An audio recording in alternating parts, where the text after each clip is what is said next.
Bapak-bapak, ibu-ibu, saudara-saudara kaum muslimin rahimakumullah. Dunia ini penuh dengan berbagai macam kesibukan.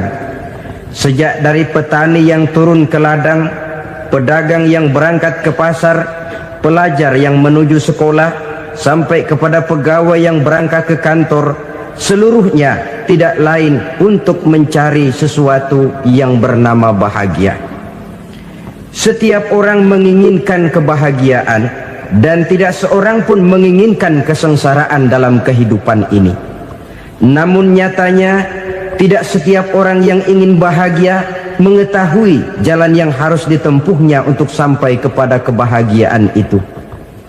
Maka pada kesempatan pertemuan kali ini, saya ingin menyampaikan sebuah hadis dari junjungan kita baginda Nabi besar Muhammad sallallahu alaihi wasallam yang termuat dalam kitab Mukhtarul Ahadits An-Nabawiyah, di mana beliau bersabda, arba'un min sa'adatil mar'i.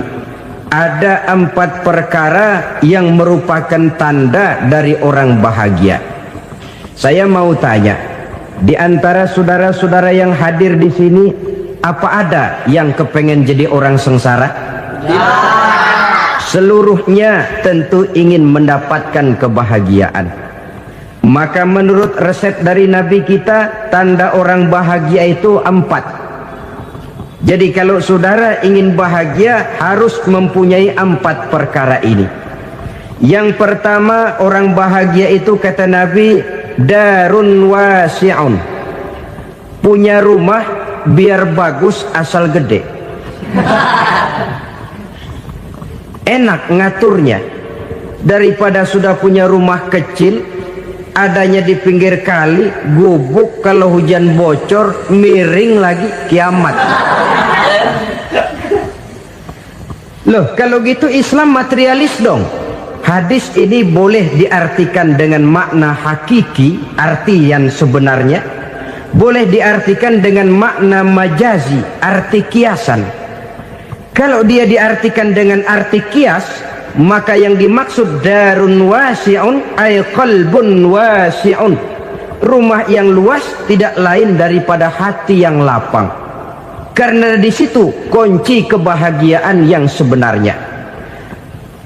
Walaupun kita cuma tinggal di petak berukuran 2 kali 3 meter, kalau hati kita luas-luas rasanya rumah itu. Tapi biar rumah kita halamannya saja puluhan ribu hektar, ada kolam renangnya, kamar tidurnya tidak lagi terhitung. Kalau hati yang menempati rumah itu sempit, maka akan terasa sempit jugalah rumah itu. Tempat bergantungnya tidak lain adalah hati.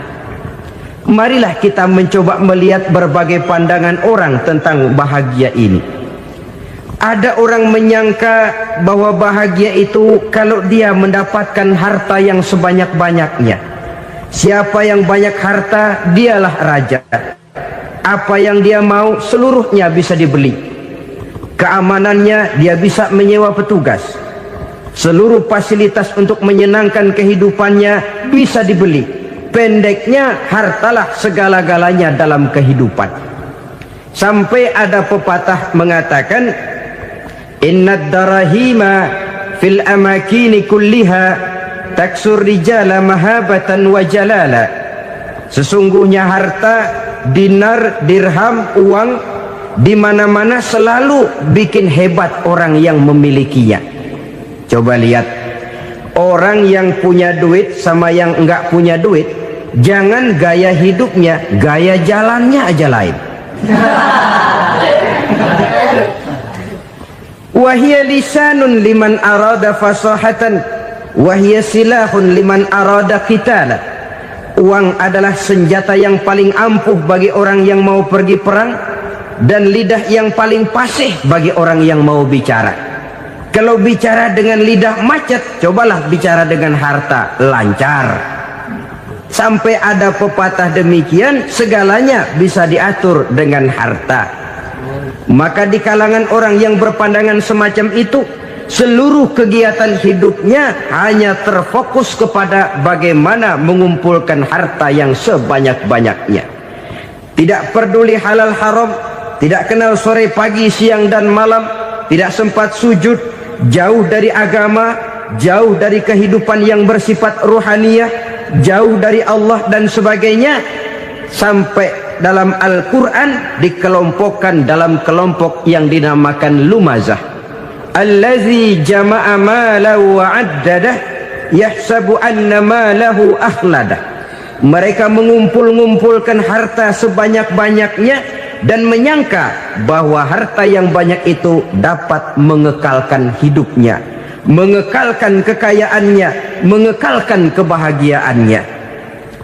Saudara hadirin yang berbahagia, kalau pandangan hidup ini benar, artinya kalau harta memang merupakan satu-satunya hal yang dapat membuat orang bahagia, tentu di rumah mewah tidak akan pernah ada tangis derita. Tentu di satu tempat di mana fasilitas hidup serba menunjang tidak ada yang namanya penderitaan. Tapi suka dan duka, sedih dan gembira, senyum dan tawa adalah milik setiap orang, baik dia punya harta maupun dia tidak punya harta. Nyatalah bahwa harta semata-mata bukan merupakan jaminan bahwa orang akan bahagia, walaupun tanpa harta orang sulit untuk bahagia. Saya mau cerita, ada orang super kaya, namanya Aristotle Onassis, raja tanker Yunani. Dia punya kapal tanker saja konon sampai 11 banyaknya. Punya perusahaan penerbangan yang disebut Olympic Airlines. Punya hotel di berbagai kota besar di dunia ini, sejak dari New York, London, Paris, Rome dan sebagainya. Bahkan punya pulau yang dia namakan Pulau Scorpio. Ini kan namanya sudah kaya nggak tanggung-tanggung, punya pulau. Nah, dia punya 2 orang anak, yang satu laki-laki namanya Alexander, yang satu perempuan namanya Maria Onassis. Seluruh harapannya tertumpah kepada anak lakinya Alexander ini, yang akan meneruskan usahanya, meneruskan kekayaannya, meneruskan dinastinya. Apa yang terjadi? Ternyata anak yang dia harapkan yang bernama Alexander ini mati muda dalam kecelakaan pada waktu dia olahraga. Apa olahraganya? Namanya olahraga anak orang kaya, golongan jet set. Olahraganya olahraga pesawat terbang. Jatuh, ya nggak kapungut, habis mati. Tinggal satu anak perempuannya, Maria Onassis. Tapi anak perempuan ini juga malah urakan. Terakhir dia pacaran, bahkan kemudian kawin sama orang Rusia. Rupanya Aristotle Onassis ini broken. Kekayaannya yang berlimpah ruah, perusahaannya yang begitu banyak, siapa yang akan meneruskan? Siapa yang akan menggantikan? Sampai kemudian dia mengurung diri di Pulau Scorpio dan mati di sana secara mengenaskan. Seorang multijutawan, seorang yang super kaya, mati menyendiri di pulau sepi. Ibarat kata pepatah, anak ayam mati di lumbung. Bukan kekurangan makanan, keurugan makanan. Begitu kehidupan Aristotle Onassis. Dan banyak orang-orang yang sudah demikian kaya sampai dibingungkan oleh kekayaannya sendiri. Telusurilah kehidupan David Rockefeller misalnya, Henry Ford misalnya, Adnan Khashoggi misalnya. Multi jutawan yang kadang-kadang dibuat keder oleh kekayaannya sendiri. Pantas ketika Imam Ali ditawarkan orang, "Ya Ali, kalau kepadamu disuruh pilih ilmu atau harta, kau pilih mana?" Ya jelas pilih ilmu dong. Kenapa? Pertama, ilmu kalau kita berikan kepada orang lain tambah. Tapi harta kalau kita berikan kepada orang lain kurang. Saudara punya uang 10.000, dibagi orang 5.000, jelas uang saudara berkurang. Tapi saudara punya ilmu, diberikan kepada orang lain bisa, saudara pun makin mantap. Tidak lantas jadi bodoh karena ngajarin orang. Saudara bisa Fatihah lalu mengajarkan orang Fatihah. Orang bisa, saudara pun makin hafal. Tidak lantas setelah diajarin orang ilmunya hilang. Begitu datang dia minta orang, tolong ajarin saya Fatihah, udah habis, nggak ada.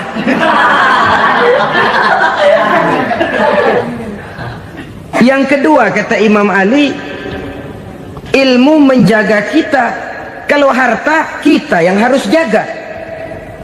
Makin banyak ilmu, makin terpelihara diri seharusnya. Tetapi makin banyak harta, makin bingung kita jaganya. Sampai kadang-kadang kalau perlu seluruh keliling rumah dipasangi alarm. Belum cukup disewakan anjing besar-besar, pasang di depan pintu, awas anjing galak. Masih belum cukup juga, cari centeng tukang-tukang kepruk jaga rumah. Masih terasa belum aman, padahal rumahnya dikelilingi tembok besar. Di balik tembok ada pintu-pintunya tebal. Di balik pintu itu terbuka masuk kamar, kamar pun ada pintunya, pintunya pun kuat. Masuk ke dalam kamar ada lemari, lemarinya pun pintunya kuat, dikunci, kuncinya pun kuat. Tapi terhadap seluruhnya yang timbul cuma sekedar was-was saja. Kesimpulannya sekali lagi, tanpa harta orang memang sulit untuk bahagia. Tapi harta semata-mata tidak merupakan jaminan orang akan bahagia. Dengan hati yang luas, itu modal utama untuk mencapai kebahagiaan hidup. Orang yang hatinya luas, saudara-saudara, punya hati yang lapang, melihat kenyataan hidup ini, dia bersyukur senantiasa kepada Allah. Lantas tidak timbul hasud dan iri hatinya. Oleh karena itu jiwanya selalu lapang. Kalau tidak, cupik hati namanya, dangkal pandangan, tidak senang melihat orang lain dapat nikmat, dan itu sering dijadikan contoh. Kalau orang yang lapang dada, dia lihat tetangganya beli TV baru, dia berkata, alhamdulillah ya, tetangga kita beli TV, mudah-mudahan kita bisa ikut nonton. Lapang dadanya. Tapi orang yang sempit hati, lihat tetangga beli televisi, meriang. Enggak diapa-apain, meriang. Besoknya dengar tetangga beli motor, makin sakit, ke rumah sakit. Lalu di rumah sakit dengar tetangganya beli mobil, mati. Disiksa oleh perasaannya sendiri. Orang kalau hati sudah sempit dalam hidup, kemanapun dia pergi, sempit rasanya medan kehidupannya. Kemudian kita melihat juga ada orang yang menilai bahwa bahagia itu katanya kalau punya kedudukan yang tinggi, pangkat yang agung, wibawa yang besar. Mungkin betul, tapi mungkin juga tidak. Bergantung kepada hati orang yang punya pangkat itu. Sama dengan harta tadi. Harta akan membawa bahagia kalau dia jatuh ke tangan orang yang berhati lapang. Tapi harta akan jadi bencana kalau jatuh ke tangan hati orang yang sempit. Pangkat akan membawa bahaya kalau jatuh di tangan hati orang yang sempit. Lebih dari itu, kenyataan mengajarkan kepada kita bahwa ternyata pangkat dan jabatan tidak selamanya memberikan kebahagiaan dalam kehidupan. Bahkan resikonya kelewat besar. Beberapa bukti kita bisa ambil dari para pemimpin dunia yang menjadi korban lantaran pangkat dan jabatan yang disandangnya. Saudara ingat Presiden Abraham Lincoln dan John Kennedy dari Amerika? Dibunuh orang. Park Chung-hee dari Korea Selatan, Ziaur Rahman dari Bangladesh, Anwar Sadat dari Mesir, terakhir Indira Gandhi dari India, menjadi korban dari pangkat dan jabatan yang disandangnya dari orang-orang yang tidak senang dia memegang jabatan itu. Dia akan mudah mengundang bencana. Sehingga pantas kalau seorang presiden terkemuka Amerika, Harry Truman namanya, dia mengatakan jabatan presiden itu, kata dia, seperti orang nunggang macan, naik macan. Harus kita taiki, kalau enggak dia bakal nerekam kita, ngeri katanya. Adapun orang yang hatinya lapang, Kalau dia menerima pangkat dan jabatan, dianggapnya itu satu kesempatan untuk berbuat baik. Tapi orang yang berhati sempit, menerima pangkat dan jabatan, bukan kadang-kadang menerima, malah berusaha setengah mati mencapai dengan segala cara. Kalau perlu jilat atas, jilat atas. Jadi golongan sumuhun dawu. Jadi kelompok kulon nuwun, yes sir, yang kerjanya cuma oke bos. Kalau perlu jilat atas, jilat atas. Kalau perlu injak yang bawah, injak yang bawah. Perlu sikut kiri kanan, sikut kiri kanan. Yang penting pangkat dapat, jabatan dapat. Orang yang semacam ini, kalau sudah mempunyai pangkat dan jabatan, biasanya dia tidak menganggap itu sebagai amanah, tidak menganggap sebagai kesempatan berbuat baik, tapi malah kesempatan untuk memperturutkan hawa nafsunya yang dilatar belakangi oleh kesempitan hatinya tadi. Apalagi kalau orang memperoleh pangkat karena banyak mengeluarkan uang, seakan-akan pangkat dan jabatan itu sekarang macam proyek pakai tender. Siapa yang berani bayar segini naik, nggak berani minggir.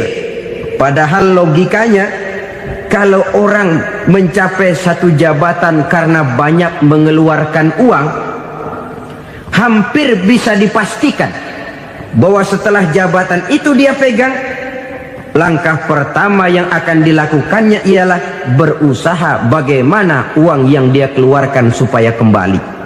Ya paling kurang pulang modal dulu dong.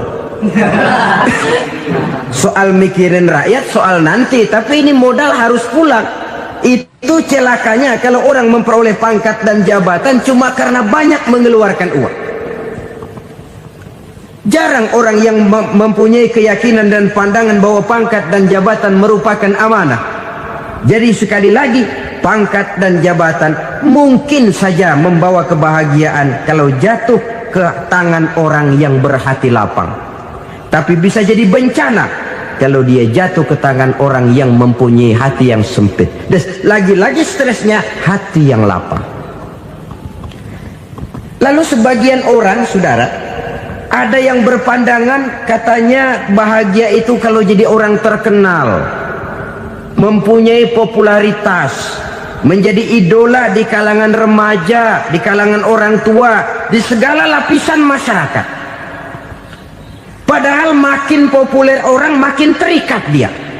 Ya kalau macam kita ini kan nggak punya nama, nggak populer, tengah malam buta mau nongkrong di warung Tegal aman. Tapi pangkat, jabatan, kedudukan, popularitas menyebabkan kita diikat dengan berbagai macam peraturan. Cuma mandi sama ke WC saja yang nggak dikawal.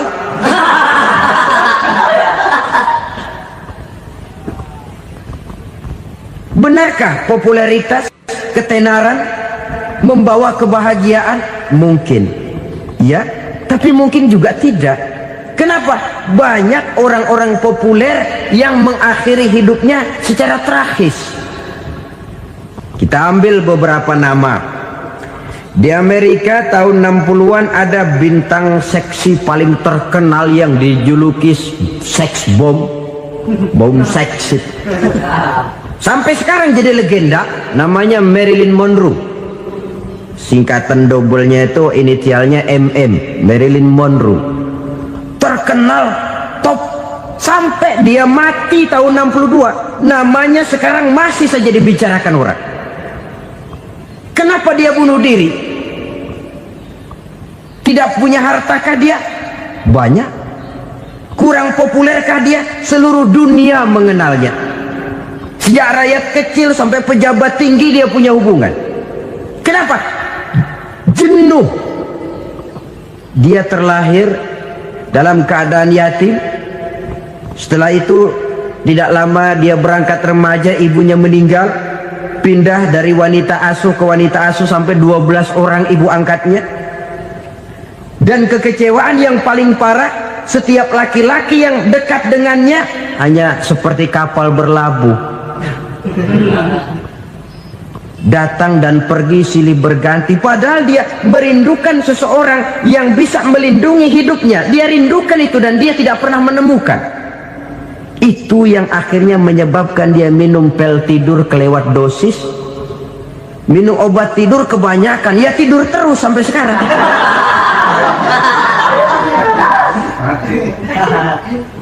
Dia mengakui, saya telah memiliki ketenaran, tapi saya tidak pernah hidup dalam ketenaran itu. Saya pandai main sandiwara, tapi saya ingin hidup dalam alam yang real sebagaimana umumnya orang. Itu yang dia rindukan. Menyusul jejak yang namanya Marilyn Monroe ini, Billie Holiday, saudara kenal tentu, di rumah sakit dirawat. Dia juga minum obat overdosis, mati lagi. Jimi Hendrix minum obat tidur overdosis kelewat batas, mati lagi. Lalu yang menghanyutkan diri di danau, Janis Joplin dan Brian Jones. Ini orang-orang populer, orang-orang terkemuka yang mengakhiri hidup secara tragis, bukan karena tidak terkenal, mungkin karena sudah saking terkenalnya. Contoh paling belakangan, Bruce Lee. Wah, ini tukang-tukang keprok tentu kenal siapa dia. Sampai sekarang pun tabir kematiannya masih merupakan misteri. Dan yang masih hidup juga menunjukkan gejala yang aneh. Michael Jackson, rumahnya di Beverly Hills itu dijaga sedemikian rupa, dan dia selalu curiga kepada setiap makanan harus steril, bersih dari segala macam kimia. Kemana dia pergi, itu tukang-tukang keprok sudah selalu menjaga dan mengawal, dan dia seakan takut menunjukkan mukanya yang asli. Hingga kalau tampil ke tengah di luar show, dia kadang memakai pakaian yang tidak menunjukkan dia yang sebenarnya, takut dikenali orang. Ternyata popularitas sering jadi momok yang meracuni kehidupan manusia. Oleh karena itu, benarlah junjungan kita pada saat beliau mengajarkan orang akan bahagia kalau dia mempunyai hati yang lapang. Nah, sekarang masalahnya untuk mendapatkan hati yang lapang, caranya bagaimana? Kita kembali kepada konsep Quran. Allah mengajarkan, ala inna bi dzikrillahi tatmainnul qulub. Ketahuilah bahwa dengan banyak mengingat Allah, hati akan tenang, jiwa akan lapang. Dengan kata lain, dekat dengan agama, merasakan kehadiran Allah dekat dalam hidup. Itu muara pertama untuk mencapai hati yang lapang. Ala inna bi dzikrillahi tatmainnul qulub. Jangan macam orang sekarang ingin mendapatkan ketenangan lalu tapak di puncak gunung, di gua-gua, di tempat sepi. Iyalah kalau nggak ada ular. Kalau tergigit ular berbisa, ketenangan belum, mati jelas itu. Islam positif untuk mendapatkan ketenangan. Ala inna bi dzikrillahi tatmainnul qulubi. Bahwa ketahuilah bahwa dengan banyak mengingat Allah, hati akan tenang, jiwa akan lapang, nuansa pikiran akan luas. Karena yang namanya bahagia ada dimanapun manusia berada. Di kampung ada bahagia, di kota ada bahagia, di ngarai, di lembah, di gunung, di hutan, di lautan, di angkasa luar, dimanapun bahagia itu ada kalau kita bermodalkan hati yang lapang ini. Dan hati akan lapang kalau kita dekat dengan agama. Dekat dengan harta buat sementara hati mungkin tenang, tapi ketenangan yang relatif dan temporer. Apalagi orang tiap kali tambah harta, tiap kali tambah rencana. Itu wajar. Mungkin sebelumnya saudara berpikir, kalau punya duit 5.000 enak nih. Begitu punya duit 5.000, aduh sayang kalau 10.000 aja. Tiap kali tambah harta, tiap kali lain rencana. Makin banyak rencana, makin menjauhkan kita dari yang namanya ketenangan. Padahal ketenangan merupakan unsur utama untuk mencapai bahagia. dan ketenangan itu bermuara dalam hati manusia. Tengoklah kehidupan ini. Orang yang banyak harta dengan orang miskin, berbedakah rasa sakit yang mereka tanggungkan? Rasanya tidak. Walaupun si kaya tidur di kasur empuk berselimutkan sutra mahal, sementara si miskin meringkuk di balai bambu yang keras dan kasar. Apabila maut datang, dia juga tidak pernah pilih bulu. Maut datang menjemput si kaya di singgasana keemasannya, dikelilingi oleh para pengasuh, dayang dan inang serta para pengawal. Dan maut pun datang menjemput si miskin papa, sehingga ia tergelepar di tepian jalan. Kedua-duanya bernama mati. Kalau nyata bahwa sakit yang ditanggung si kaya tidak beda dengan sakit yang ditanggung si miskin, bukan harta semata yang membuat orang bahagia. Hati yang tenang, jiwa yang lapang penuh kedamaian karena banyak berzikir dan mengingat Allah, itu merupakan modal utama untuk mencapai sesuatu yang bernama bahagia.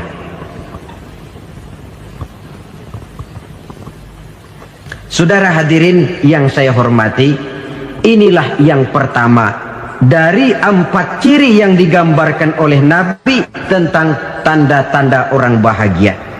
Dan harus berangkat dari yang pertama ini, hati yang lapang. Ini yang harus kita miliki lebih dahulu, baru nanti akan menyusul kepada poin yang ketiga, kedua dan selanjutnya. Sebab kalau hati sudah terisi dengan jiwa yang lapang, seluruh persoalan insya Allah akan bisa kita atasi dengan sebagaimana mestinya. Yang kedua sekarang, tanda orang bahagia menurut baginda Nabi, markabun syariah. Orang bahagia itu, kata beliau, punya kendaraan biar cepat asal lancar. Artinya kemana dia mau pergi mudah. Apa maksud hadis ini? Kalau kita kaji lebih dalam, kendaraan itu kan alat transportasi. Transportasi tidak lain adalah usaha memudahkan komunikasi. Pindah dari situ kepada teori bahwa manusia adalah zon political, makhluk bermasyarakat yang tidak bisa memenuhi kebutuhan hidupnya secara sendirian. Kita memerlukan keberadaan orang lain dalam kehidupan ini. Untuk memakai baju saja kita sudah perlukan petani yang tanam kapas, pabrik yang memintal kapas jadi benang, pabrik yang menenun benang jadi kain, sampai kepada mesin jahit, sampai kepada tukang jahit. Itu cuma untuk memakai pakaian saja. Tidak seorang pun di antara kita yang sanggup memenuhi kebutuhan hidupnya secara sendiri. Kita perlu orang lain. Maka kebebasan dalam arti mutlak, kebebasan tanpa batas, itu tidak mungkin ada dalam kehidupan. Karena kita mengadakan yang disebut interaksi sosial. Setiap kegiatan kita tentu melibatkan orang lain. Menurut kita barangkali kita bebas jalan di jalan raya semaunya, tapi orang lain berkendaraan pun merasa bahwa ini ada juga jalan haknya, dan begitu selanjutnya. Oleh karena itu, maksud dari kendaraan yang cepat ini adalah khulatuhu ma'as solihin. Lingkungan pergaulannya terdiri dari orang-orang soleh. Pergaulannya luas. Kemana dia pergi ada temannya. Kesulitannya ada tempat dia cerita. Dan kesulitan kalau sudah diceritakan kepada orang lain, taruh kata orang itu tidak bisa menolong, namun menceritakannya kepada orang yang kita percayai, kan paling kurang sudah mengurangi beban jiwa, mengurangi tanggungan batin, merasa masih ada tempat kita cerita. Maka lebih baik orang awam yang mau bergaul ketimbang orang setengah alim tapi ngunci pintu. Sebab nantinya akan timbul sikap picik, cupik pandangan, dan tidak luas menghadapi kenyataan dalam kehidupan ini. Namun yang harus kita garis bawahi, pergaulan memang mesti luas. Namun jangan sekali-kali lupa bahwa pergaulan sangat besar pengaruhnya dalam ikut membentuk kepribadian manusia. Sehari-hari bisa kita bilang Kalau kita dekat sama tukang minyak wangi, sekalipun nggak dibagi minyaknya, baunya tentu dapat. Betul? Tapi dekat sama tukang elas, walaupun nggak kena apinya, asapnya mesti kena. Kalau Syauqi mengatakan lebih jelas lagi, man asyaral asyrafa asya musyarrafan wa muasyiral anzali ghairu musyarrafin. Awalam taral jildal hakira muqabbalan bisagri lamma sara jildal mushaf. Siapa yang bergaul dengan orang mulia, dia bakal ikut menjadi mulia. Tapi siapa yang berteman dengan orang hina, dia tidak bakal ikut menjadi mulia. Tidakkah kau lihat, kata Syauqi, kulit kambing yang hina pun dicium orang ketika menjadi kantong Quran. Kulit kambing hina, kalau dia sendirian gak ada yang mau cium. Tapi begitu dia bergaul dengan Quran, menjadi kantong Quran, dipakein minyak wangi, ditaruh di tempat yang tinggi, mau diambil dicium dulu, dibawa dengan penuh hormat dan hati-hati. Kulit kambing yang hina lantaran berteman dengan Quran, numpang mujur. Tapi coba lihat kalau kulit kambing berteman dengan kayu, jadi beduk, habis. Zohor dikemplang, asar dipukul. Itu pun sedikit saja, cuma salah milih teman. Yang temannya Quran dihormati orang, yang temannya kayu lantaran jadi beduk, gelap-gelap subuh orang udah kemplangnya.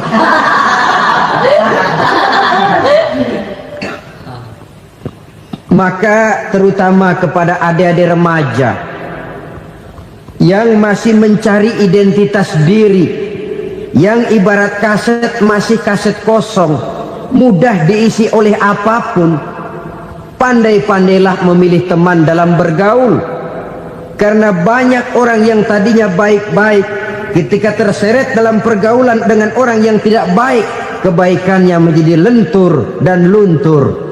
Tapi berapa banyak bajingan-bajingan tengik, orang-orang yang berlumur noda dan dosa, tiap hari melakukan maksiat, namun bergaul dengan orang yang baik-baik, pada akhirnya sedikit demi sedikit beringsut dan berangsur dia terbiasa mengikuti kebaikan-kebaikan. Saya tekankan ini kepada remaja karena mereka masih mencari identitas diri. Apa yang mereka lihat mereka mau, apa yang mereka dengar mereka ingin tahu. Coba lihat kehidupan remaja. Pulang nonton film Rambo, pengen jadi Rambo, gagah, maunya belekai melulu. Pulang nonton film Superman, pengen bisa terbang. Pulang nonton India, nyanyi melulu. Wajar, mereka masih mencari identitas diri. Saya ini sebenarnya siapa? Lingkungan, pergaulan akan membentuk itu. Karena itu pandai-pandailah bergaul, karena ia sangat besar pengaruhnya dalam ikut membentuk kepribadian manusia. Apalagi sifat yang jelek lebih cepat menularnya ketimbang sifat yang baik. Sifat yang baik, watak yang soleh itu lambat sekali untuk menular. Tapi yang tidak baik, kan prosesnya mah kalau remaja biasanya mula-mula dengar. Karena dengar lalu pengen tahu. Karena pengen tahu lalu ngeliatin. Begitu ngeliatin kan pengen nyobain. Setelah nyobain ketagihan. Nah, ini prosesnya. Yang namanya ganja, morfin, narkotik awalnya kan begitu. Mula-mula dengar katanya kalau sudah fly to the sky, sudah melayang ke langit katanya, disitulah puncak kebahagiaan. Mulanya cuma dengar. Karena dengar pengen tahu. Karena pengen tahu lalu ngeliat, kumpul sama orang yang suka ngeganja. Setelah ngeliat, nah pengen ngerasain. Begitu ngerasain enak juga, ketagihan. Kalau sudah ketagihan jadi penyakit kronis, bisa merembet kepada yang lain. Iya, kalau orang tuanya mampu untuk beli morfin, beli ganja. Kalau tidak kan pikirannya ngayap, jemuran siapa ya gue sabet. Timbullah perbuatan-perbuatan negatif yang bermula dari salah pergaulan. Apalagi buat adik-adik remaja yang tinggal di kota-kota besar, yang pengaruh budaya, pengaruh kesenian, pengaruh struktur kehidupan yang nampak makin individualistis, di mana persaingan tajam, tensi ekonomi tinggi, orang mudah mengalami stres. Pandai-pandailah dalam bergaul, sekali lagi, karena ia sangat besar pengaruhnya dalam ikut membentuk kepribadian manusia. Orang bahagia punya kendaraan yang cepat, artinya punya pergaulan yang luas, dan lingkungan pergaulannya terdiri dari orang-orang yang soleh. Kemana dia pergi, ada teman. Kesulitannya, ada tempat dia cerita. Tapi kalau sudah menyendiri, hidup sendiri, kesulitan dipikiri sendiri, bisa mati belum waktunya. Tidak ada tempat berbagi rasa, tidak ada tempat bercerita, tidak ada tempat mengurangi beban dalam kehidupan. Pantas betul kalau Islam sangat menggalakkan dan menganjurkan orang kalau sudah sampai waktunya itu untuk melangsungkan nikah. Kata Nabi, ya ma'syaras syabab man istata'a minkumul ba'at falyatazawwaj. Hai para pemuda, kalau sudah mampu memberi nafkah, kawinlah, nikahlah kamu. Kenapa? Sudah ada teman hidup, tempat berbagi rasa. Kesulitan kalau ada tempat cerita akan lebih ringan ketimbang kita telan sendiri, walaupun bobot kesulitannya sama beratnya. Saudara-saudara kaum muslimin rahimakumullah, inilah ciri yang kedua, punya kendaraan biar cepat asal lancar. Kemana kita mau pergi gampang. Dengan kata lain, setelah hati yang luas, pergaulan yang luas. Dua. Yang ketiga sekarang, tanda orang bahagia itu menurut Nabi, misbahun mudhi'un, punya lampu yang terang. Oh, itu enggak problem. Sekarang sudah zamannya listrik masuk desa, Pak. Lampu sudah terang semua. Betul, kalau itu yang dimaksud. Tapi tidak cuma itu. Karena lampu yang dimaksud di sini, lampu yang akan menerangi seluruh perjalanan hidup. Dan perjalanan hidup itu sudah dimulai sejak kita terlahir ke alam ini, sampai masuk ke alam barzah, kumpul di padang mahsyar, sampai ke akhirat. Lampu yang menerangi itu yang diperlukan. Kalau lampu, katakanlah yang paling top sekarang kan lampu jenis Mercury. Taruhlah itu di rumah kita, dia cuma menerangi rumah kita, menerangi hati pun tidak sanggup. Bila kita masuk ke alam barzah, alam kubur, sanggupkah si Mercury yang begitu terang menerangi alam barzah kita? Tidak sanggup lagi. Sanggupkah lampu yang ratusan watt, bahkan puluhan ribu watt menerangi kehidupan di padang mahsyar? Tidak akan sanggup lagi. Kalau demikian, yang dimaksud lampu yang terang di sini apa? Tidak lain amal soleh, kebajikan yang kita lakukan dalam hidup. Itu yang akan jadi lampu penerang. Di dunia nama kita akan terang, jasad kita boleh hancur terkubur tanah, tapi nama kita akan dikenang orang. Begitulah kalau orang meninggalkan kebajikan dalam hidup seperti sekarang. Ribuan orang tiap saat berziarah ke kubur Imam Syafi'i, ke kubur Imam Malik, ke kubur Imam Ghazali, ke kubur orang yang baik-baik, orang yang soleh-soleh.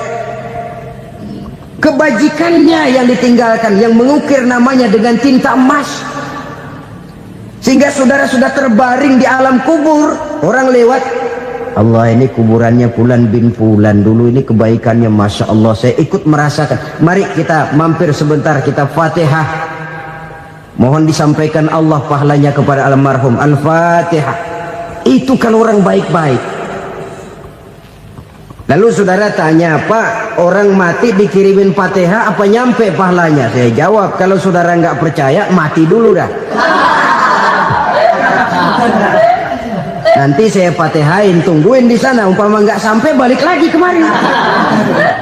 Sekarang ini kan maunya otak-otakan saja, kalau nggak masuk otak nggak percaya. Padahal alam gaib itu nggak bisa diotak-otakin. Sama saja dengan saudara pernah dengar cerita kapal Tampu Mas tenggelam tak? Pernah nggak? Di mana? Ya, di laut Masalembo. Begitu ke Tampu Mas tenggelam, ratusan penumpang itu terjun ke laut, dipermainkan gelombang, berjuang menghadapi maut itu. Orang lagi timbul tenggelam di lautan, dihantam ombak, kita tengokin pakai helikopter. Pak, lagi timbul tenggelam ya? Iya, tolongin. Jangan khawatir Pak, nih saya kirim intan Pak, harganya 10 juta. Kira-kira orang yang timbul tenggelam di laut seneng nggak? Tidak. Kan mahal toh intan 10 juta. Kenapa dia nggak senang? Karena intan 10 juta dalam kondisi seperti itu tidak sanggup menyelamatkan dia. Dia akan girang kalau dikirimin ban mobil bekas, dikirimin papan terentang atau bambu. Intan yang 10 juta dia nggak girang, ban mobil bekas yang 1000 perak tuh pegang, itu yang dia girang betul. Inilah sebabnya Nabi berkata, mal mayyitu fi qabrihi illa kal ghariqil mutaghawwis. Orang yang meninggal di alam kuburnya seperti orang timbul tenggelam di lautan. Yantaziru da'watan min ahli, menunggu doa dari keluarganya yang masih hidup. Duh, bapak saya sudah meninggal, saya sayang benar sama dia. Kirimin kulkas ke kuburannya Itu sama saja dengan tadi orang tenggelam di lautan dikirimi intan yang harganya 10 juta, tidak sampai. Begitulah kalau kebajikan yang kita tinggalkan dalam hidup, sudah mati pun kubur kita masih diziarahi orang. Tapi kalau jahat yang kita tinggalkan, boro-boro lah orang mau doa lewat dekat kuburan kita juga serem. Tuh bajingan no, dulu mati dipendem di situ tuh. Jangan lewat situ, ntar kesurupan, jangan. Lewat saja orang ngeri. Konon lagi membacakan Fatihah dan mengirimkan doa. Hidup pada hakikatnya adalah kesempatan untuk berbuat baik. Maka sekali kesempatan itu diberikan, manfaatkan dengan sebaiknya. Sebab kesempatan kedua tidak akan pernah ada. Kesempatan berbuat baik di sini, di akhirat sudah pembalasan namanya. Sekali kesempatan itu dicabut, dia tidak akan pernah dikembalikan lagi. Kata Iqbal, hidup tidak mundur ke belakang, Bung. Berhenti diinjak orang, mundur hancur. Tidak ada kata mundur dalam hidup ini. Berhenti diinjak orang, mundur kecebur. Tidak ada kata lain. Harus maju dalam kehidupan, dalam artian yang positif. Hidup adalah kesempatan untuk mengumpulkan kebajikan yang sebanyak-banyaknya. Di situ nilai daripada manusia. Sekarang ini memang nggak kelihatan kok, orang yang banyak pahala sama yang banyak dosa nggak kelihatan kok. Barangkali kalau habis bikin dosa palanya pada benjol, mungkin orang takut sama dosa. Tapi sekarang sama saja, orang yang banyak dosa dengan yang nggak banyak dosa jalan bareng dari belakang, sama, nggak kelihatan beda. Tapi ada waktunya di mana pahala memegang peranan, di mana dosa diperlihatkan. Sama saja kalau kita bawa mobil siang, lampu kan nggak begitu berfungsi. Apa lalu bilang, alah ini lampu berat-beratin, copot-copotin aja dah. Tidak perlu begitu. Kenapa? Pada suatu saat malam senja akan datang. Bila matahari terbenam, senja pun datang, gelap mulai merayap, disitulah baru terasa perlunya lampu. Pahala begitu. Sekarang orang yang nggak ada pahalanya nggak kelihatan dalam kehidupan. Tapi pada suatu saat senja kehidupan akan datang. Ajal merenggut nyawa, malam merayap, dan hidup mulai diliputi kegelapan di alam barzakh. Dikala itu kalau nggak punya lampu, alangkah malangnya kita. Sebab amal yang baik, kata Nabi, di alam barzakh itu akan diciptakan menjadi perempuan yang cantik menemani kita. Amal yang jahat akan menjadi orang yang paling jelek nemenin kita. Udah di tempat gelap yang nemenin jelek.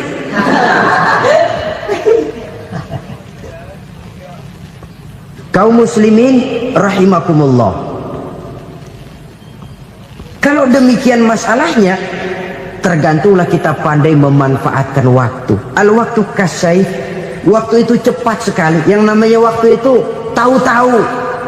Tahu-tahu udah tahun 87. Tahu-tahu udah begitu. Tahu-tahu yang kemarin anak-anak, sekarang udah pada punya anak. Tahu-tahu saja itu. Begitu cepat waktu berlalu. Kalau tidaklah pandai kita memanfaatkannya, akan rugi kita. Nabi bersabda, man kana yaumuhu khairun min amsihi fahuwa rabih. Barang siapa yang hari ini lebih baik daripada hari kemarin, itu orang untung.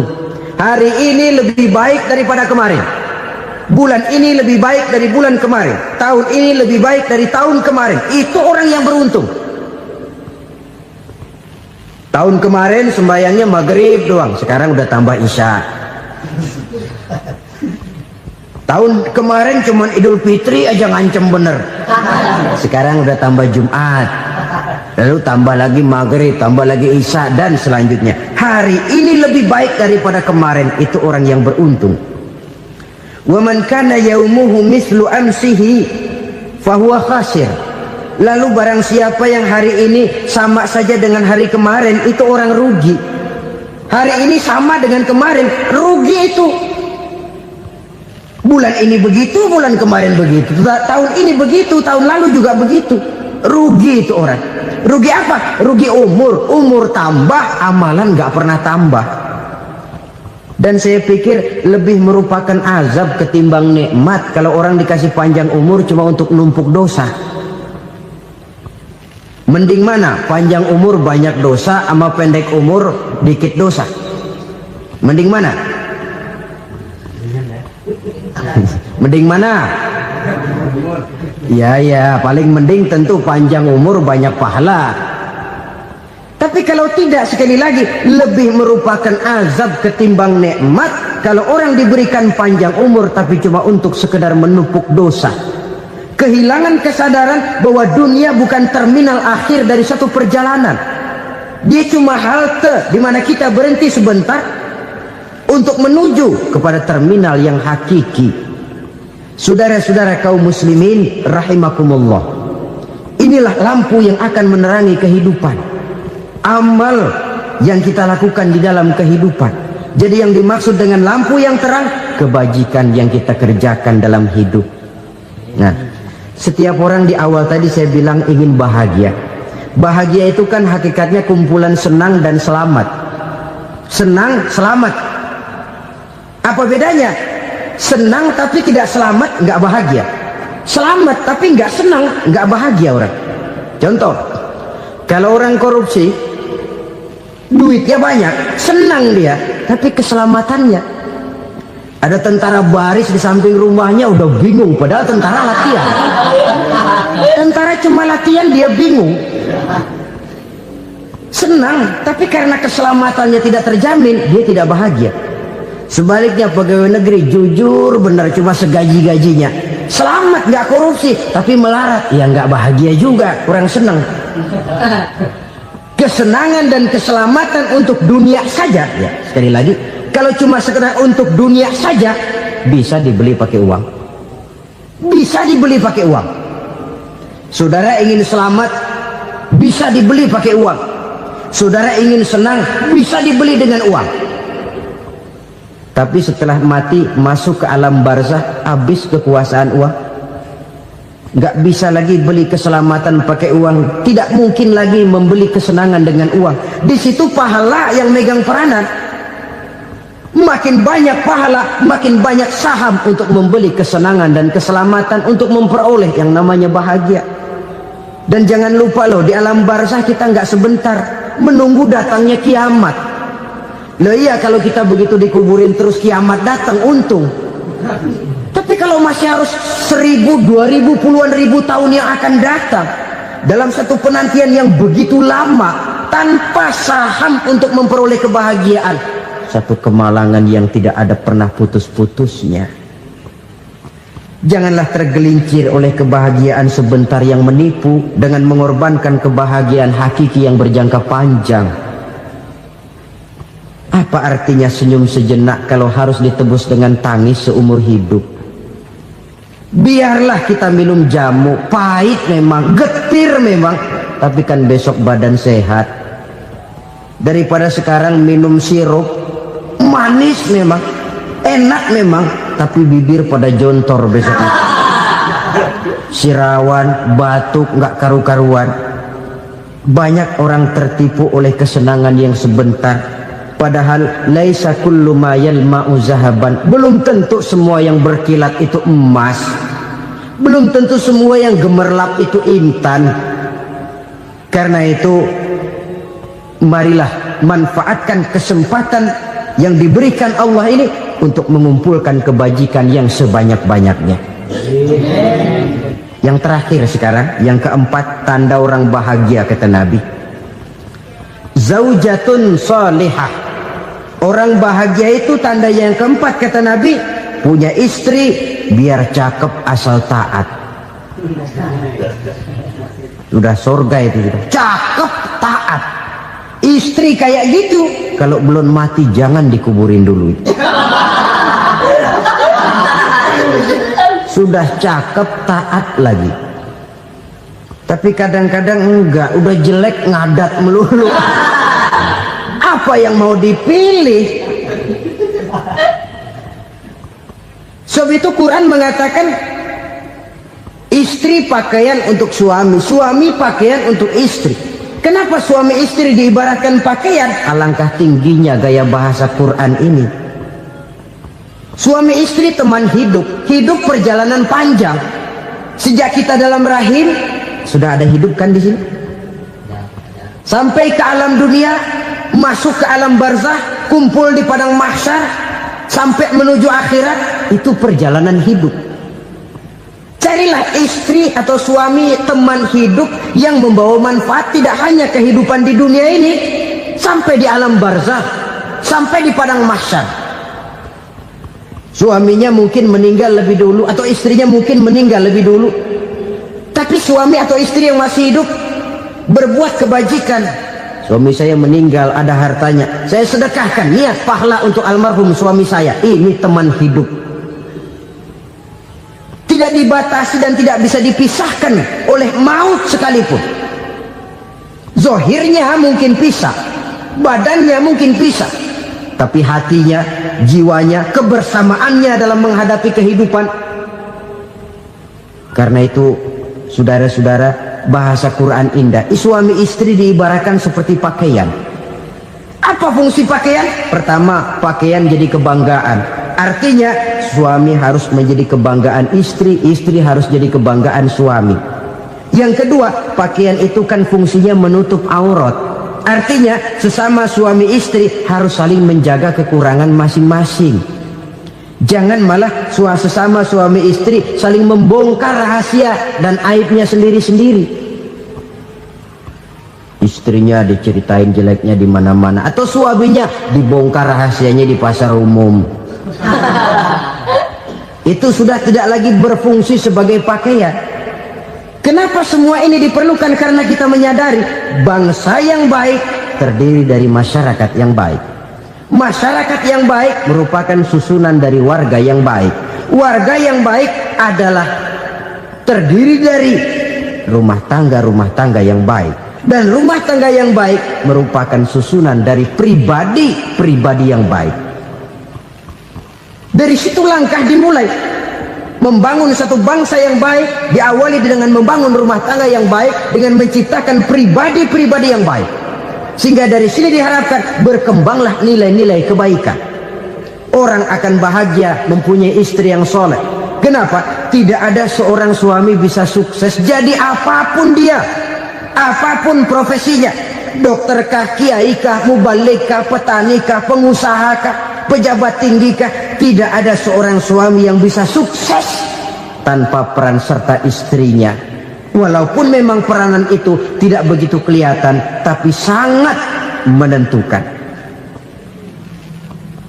Karena itu, saudara hadirin yang saya hormati, Islam sangat menghargai kaum wanita, memberikan kedudukan yang tinggi sepanjang tidak mematikan kodrat kewanitaannya.